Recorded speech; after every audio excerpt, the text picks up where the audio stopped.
Well, it's quite the scene that gets painted for us in this parable today. There's a bothering widow whose accuser we don't really get told anything about. There's an unjust judge who admits to having no respect for anyone.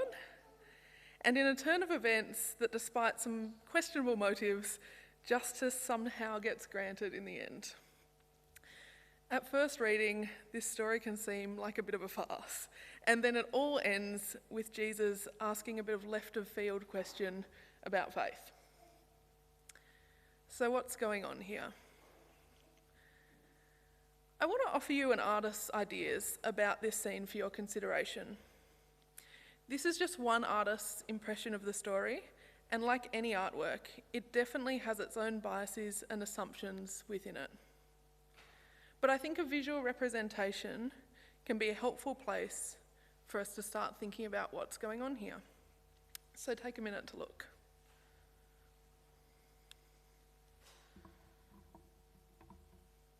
Who can you see in the picture?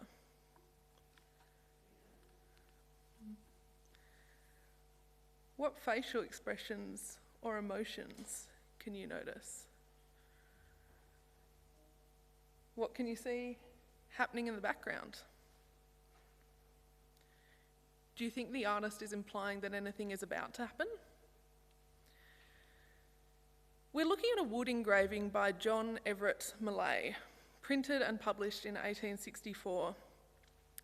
It was part of a series of his illustrations of parables. It took him 6 years to complete 20 parable designs, and they appeared reproduced in books and magazines. In the Millais engraving, we see a vulnerable woman with the odds stacked against her. Not only is the judge physically pushing her away, a guard is dragging her from behind, and the judge's associates are all sort of glaring and muttering.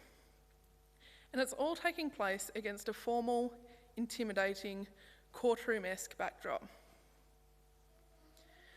The widow's facial expression might look mild and submissive in Millais' impression. Her hands are begging in a prayer-like manner. But the artist also makes it clear that her actions are insistent. In fact, the title of the artwork is The Unjust Judge and the Importunate Widow, meaning persistent to the point of annoyance. She isn't asking nicely or going through the proper process. She's bothering, imploring, and unrelenting.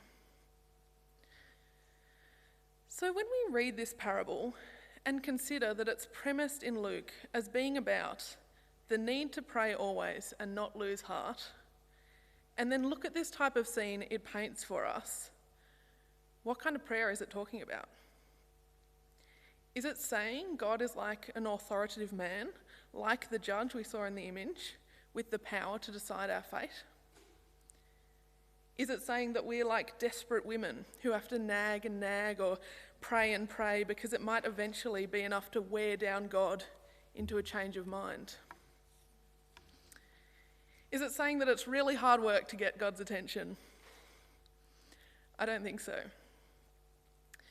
I think Jesus is pointing out that even in a messed up system with lazy people, self-centered motivations, power imbalances, and all the struggle pushed onto the most vulnerable people, we still sometimes see small wins for justice. I think Jesus is saying, what you see happening around here isn't the way I do things. This isn't my system or my idea of justice. The parable is pointing out, if even someone like the judge can bring about justice, think about what a just God would do on your behalf. Jesus uses stark comparison against the judge's approach and motivations to reinforce this contrast when he says, "Will not God grant justice to his chosen ones who cry out to him day and night? Will he delay long in helping them? I tell you, he will quickly grant justice to them."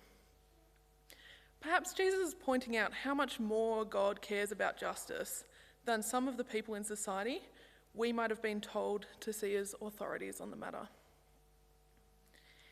In a passage of contrasts, we also see Jesus point out a possible definition of justice using this comparison method. If the unjust judge has not fear for God or respect for anyone, then we are left to infer that to be just is to fear God and respect everyone. And all this is reassuring until I find myself thinking, yes, but where is this justice?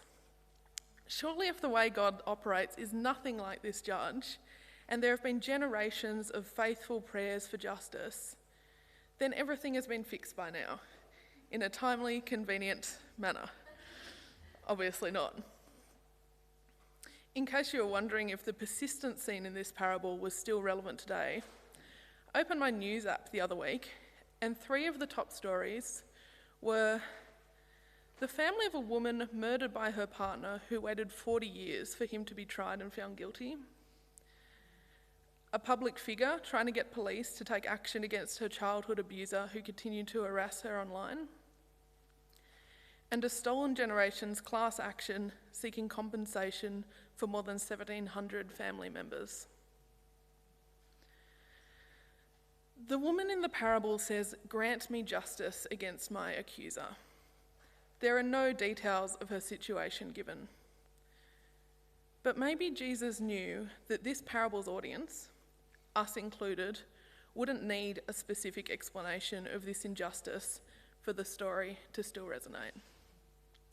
And despite our prayers, we would still have plenty of public and personal reference points for this type of injustice. So where does this leave those of us praying for justice today? Maybe in the same way the parable explains God is not like the judge, this passage is also pointing out what prayer is not. Prayer and anticipation is not begging with no answer. It's not one-sided or continually going unheard.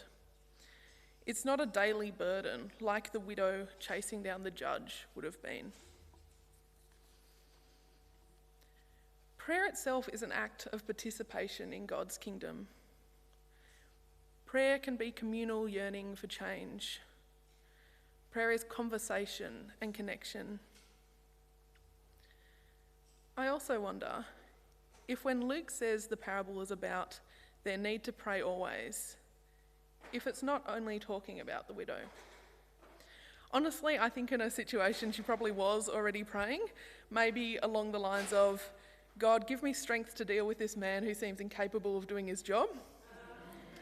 Or maybe she was less cynical than me and her prayers were closer to, "God, open this man's eyes that he might finally see my pain." I wonder if the need to pray is being pointed out for when we're feeling more like the judge than like the widow. Whenever I catch myself like the judge, asking, why should I help this person who I don't even really know? When I find myself thinking, I'll just do the thing that's easier for me. Or at times when my first consideration is, how can I make this situation work out best for myself? These are the times that I think God wants me to remember the need to pray. The times I am acting like the judge rather than the widow. When it comes to the yearning for change, the persistence of prayer, we are often given an image of patience, especially in relation to women, as it being about sitting quietly and waiting nicely, as not disturbing the way things are done or pushing an issue too far or making something a big deal. But when you find yourself, like the widow, having to navigate within a system that shows no respect for you, dealing with someone who's willing to take the easy way out at your expense, seeing people maintaining their own comfort over addressing others' basic needs. I don't think this demure, passive image of quiet patience always fits. The widow in this story is making a serious scene. She's bothering the judge every day to the point he starts to worry about what she'll do next. She shows a radical type of persistence and faith. It's gutsy, fighting against all odds, urgent and unashamed. I don't believe when this passage says, don't lose heart, it's saying, don't lose heart because it will all sort itself out eventually. To be honest, I'm not really a fan of the phrase, don't lose heart. In our context, I think it's said to you when they really mean, that sounds hard, but I don't want to do anything practical to help you, so please just keep going. But if it isn't just a platitude here, what is Luke saying about the need to persist? Maybe it's not all about us. If we can sometimes be like the judge, maybe it's worth considering what aspects of God are revealed through the widow. There is something of God's persistence to be revealed to us in this parable. It's the type of loving persistence that shows up every day like the widow. Persistence that values justice and won't give up even in the most dire of circumstances. Persistence that is only possible when it stems from a deep, unconditional love. It's the type of faith and love Jesus is talking about when he asks at the end of the passage, when the Son of Man comes, will he find faith on earth? And it's also the type of persistent love and faith I see reflected in this community and congregation. In the way you continue to show up for one another, more than just at 10 a.m. on a Sunday.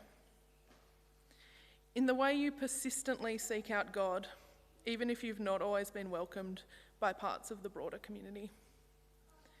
In the way you determinedly protest for justice and accept and value each other as individuals. I see here the kind of tireless, patient love that gets people through lockdowns and sickness and grief and builds relationships and forms bonds. I hope that part of you can see how the persistent love of God is reflected in your own actions and faith, and be reassured that this love you have for others stems from the same great love God has for you.